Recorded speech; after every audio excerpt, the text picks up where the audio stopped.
27 ученици од речиси сите основни училишта од градот, но и од Средното уметничко училиште од Скопје, 4 дена твореа во комплексот Грација во рамки на 11-тиот детски ликовен камп Асном 2021. Настанот, како и претходните години, го организираше Фондацијата за култура и спорт при општина Куманово. На вистина има вистински уметнички дела со кои што може да се пофалат првично авторите, потоа родителите, наставниците, менторите и секако ние кои што живееме во овој град, бидејќи Куманово изобилува со потенцијални уметници, кадари, веројатно тоа е нешто исконски дадено на оваа поднебје да се создаваат и творат вакви дела. Јас сум горд што успеавме да одржиме повторно по 11 пат една ваква великолна колонија и тука ги гледам идните уметници на градот. И тоа се генерациите кои што допрва ќе дојдат. Учесниците на ликовниот камп имаа можност да творат на слободна тема. Менторите посочуваат дека се задоволни од она што е реализирано. Веќе имаме ученички што се запишаа во Средно уметничко училиште Лазар Личиновски.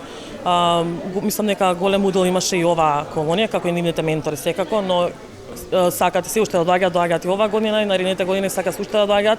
Така да мислам дека има влијание и секако и дружбата и нели учењето на нови работи и секако се тоа допринесува да сакаат да продолжат понатаму. Учениците посочија дека секогаш со задоволство учествуваат на оваа ликовна колонија. Мојата слика е користена акрилна техника.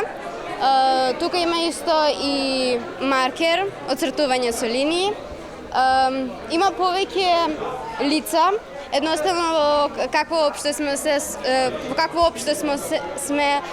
со нашите Инстаграм профили, Фејсбук и селфињата и сликите што ги објавуваме таму. Едноставно не се представуваме во вистинско светло, како што заправо сме.